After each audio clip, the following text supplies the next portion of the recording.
Radio Solent. Now, a new report has called for support to transform our town centres. The Future of the High Street report wants local authorities to create a specialised fund which supports pop-ups, markets, temporary use initiatives for first-time businesses.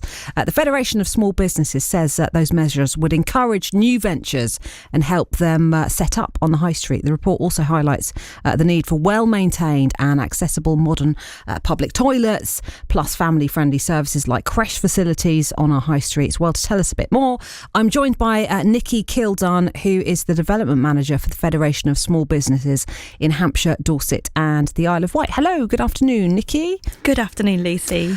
So this report, it's calling for this, with transforming our town centres, which we see changing. I mean, it was only the other day I was walking with my daughter a couple of days ago and I just walking past vacant shop and just seeing there's coffee shops all over the place and just so many vacancies. What for you, what is the current state of the high street? What do you see and why is this happening? Why does it feel so quiet on the high street? Do you know what? It's a number of factors. Obviously, we've come out of the COVID pandemic, and what that did really was accelerate some trends that we were already starting to see, impact high streets. That being obviously online shopping, that certainly impacted the high street, but also the cost of living crisis. That's really hit customers, the amount of money people have got in their pocket, but it's kind of two-pronged really as well, because it's affected, customers wanting to buy things and how much money they've got available to spend, but also the businesses themselves. Rents are high, overheads are high, utility bills are high, and, the cost of employing staff is really high. So altogether, that's really affected the viability of a lot of businesses on the high street. And unfortunately, COVID did kill off a number of our high street businesses. I think we are starting to see a bit of a resurgence now, but it's still very, very challenging. Mm-hmm. Is there a kind of a trend to more experiences rather than things? Very much so. And then the high street doesn't support that. Yeah, very much so. So the whole experience of the high street is getting more and more and more important, and how we marry up, the physical presence of a high street and the online presence as well, because, online web isn't going to disappear.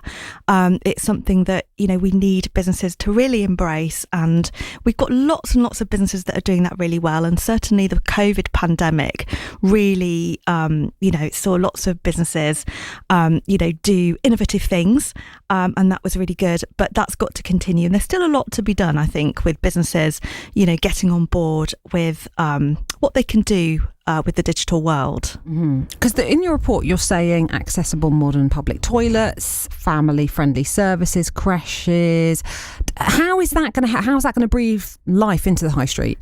Well, we really need the high streets to be convenient. Convenient is an absolute priority for people if we want people to come and use them. You've got to have ease of access, so good public transport links. We'd love to see things like free, hop on, hop off type services to high street areas, but also, good access to parking, not necessarily free parking. That has its own challenges, and we understand, that money is tight for our local authorities. So, whether or not we can have free parking is probably not that realistic, but it's really the convenience, making sure it's easy for people to pay for parking, preferably when they leave, not when they arrive, because then they're not, under time pressure.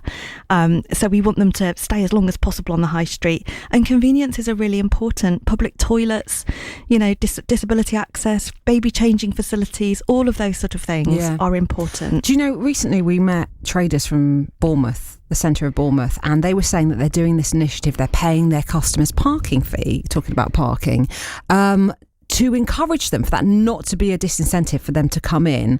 Do you agree? Do those sort of incentives work? And that is the trader taking the hit. Yeah, absolutely. I mean, it's really sad, that traders are in the situation where they're having to consider things like that. But sometimes those things do work. Anything that's going to make it easier and more attractive for people to come in and use our high streets.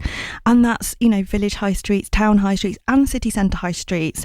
I know, Bournemouth and some of our larger centres have actually been really hard hit, more so than some of the small local centres since the COVID pandemic. During the COVID pandemic, a lot of people did kind of feel more comfortable in their local areas. So some of the bigger areas have definitely suffered, and it's taken them longer to get back on their feet. And so, we support anything that traders do, particularly if they're working together and collaborating. What about this commercial properties just being converted for residential use, saying, do you know what, actually it's vacant, it's not being used, we need housing, we desperately need housing, don't we? And could that just be the future then? More houses, less shops? Well, one of the things that came out of our survey, which our members said, is very much that they want to see a diverse use of high streets. So, housing is a potential opportunity for some. We wouldn't want to see obviously exclusively housing, but they need to be a mix of uses. So housing does bring people into the centres, which is what we need. But we see some really great examples all across the area. We've got Portsmouth have done lots of pop-ups in some of the vacant units. In Gosport Borough Council have got a co-working space, which is also for creative businesses to go in and create things. So we're seeing lots of creative uses of vacant properties, but it's really important that they're used creatively, with imagination, things that are going to draw people in. And coming back to the idea of experiences, people want to come to the high street now to actually have an experience. That wouldn't happen if it was all exclusively housing, but to have a mix of lots of different things, including residential, our members think is positive. Nikki, thank you very much for your time. Nikki Kildon, their Development Manager for the Federation of Small Businesses in Hampshire, Dorset and the Isle of Wight. I'm talking about this report that has called for support to transform our town centres, the Future of the High Street report. Right, BBC Radio.